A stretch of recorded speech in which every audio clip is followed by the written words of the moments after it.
For reasons far beyond my comprehension, there are three completely unrelated games that are all called Tetris 2. One of them was made by a Czech programmer for the ZX Spectrum. Another was developed by Chunsoft and released only for the Famicom in Japan. The one I'll be talking about today, however, was released worldwide and published by Nintendo itself for the NES. Tetris 2 is one of the most boring and disappointing games I have played in my entire life. Tetris is pretty much perfect already, so I don't understand the point of making a sequel for it. However, if I had to come up with the sequel to Tetris, I feel like I could come up with something better than a Dr. Mario ripoff. This game is Dr. Mario, but instead of pills, you have Tetris pieces. There really isn't that much else to say about it. Remember in my balloon fight video how I mentioned that some ripoffs can be good? Because they use the thing that they ripped off as the starting point and then develop it from there into its own thing? Yeah, this is not that. This is just a ripoff. It offers nothing original, and as a result, it is extremely forgettable and boring. Take the title screen, for example.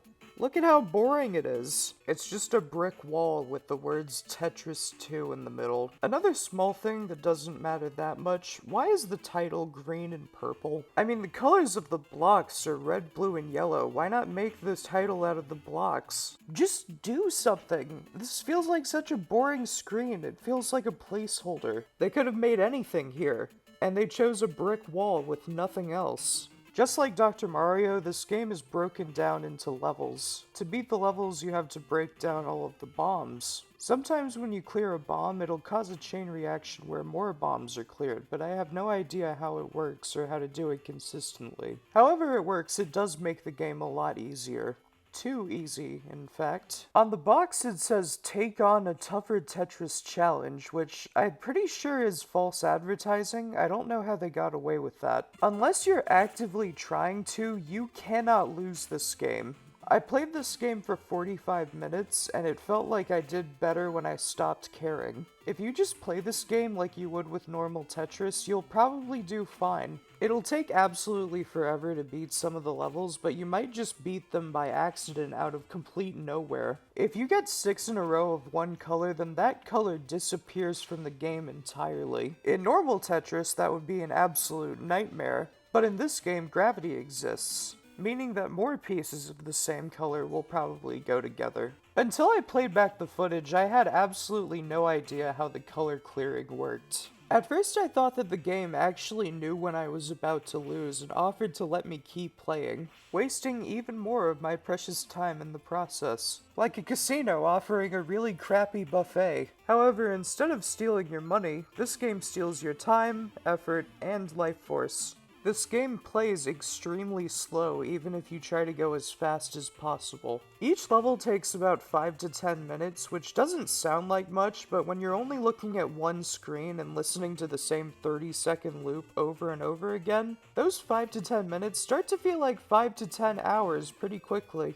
You don't even really have to worry about playing correctly. You can completely mismatch every color around the bombs and you'll still win the level perfectly fine. All you have to do is get 6 of one color in a row and you've beaten the level. And as I've already established, that's so easy to do that you'll probably do it by accident without even realizing that's how you beat it. It's just not fun. All you do is just put pieces down and you don't even have to care about what color they are or anything. And you'll just win by accident 9 out of 10 times. Aren't puzzle games supposed to stimulate your mind and not put you to sleep? I don't see the point in a puzzle game that solves itself. I really like Tetris and I really like Dr. Mario, but together they're just not a good match. A game that would require perfect spatial awareness for Tetris and the color matching abilities of Dr. Mario would be way too difficult, so they overcorrected. A puzzle game that has no consequences for your terrible decision making and wins itself is pointless. This game is worthless and has no meaning. In a ton of these levels, I did a terrible job stacking blocks, but I managed to get a 6 in a row, so it doesn't matter. And if I mess it all up again, it's gonna fix itself again. One last thing is, I don't understand the theme that this game is going for. Overall, the game just looks very unappealing. I genuinely have no idea what those birds in the back are supposed to be. Combine the inexplicably weird background with the color of the blocks, and you get a game that not only plays boring, it looks boring too. Woohoo. Tetris 2 is a bad game. A puzzle game that beats itself and requires no thought should not be a game. For the ranking, I ended up putting it way lower than I was expecting to. I knew I would be putting it low, but I had no idea I would be putting it third from the bottom. The more I thought about it, though, there were so many games that I didn't like that I still enjoyed more than this.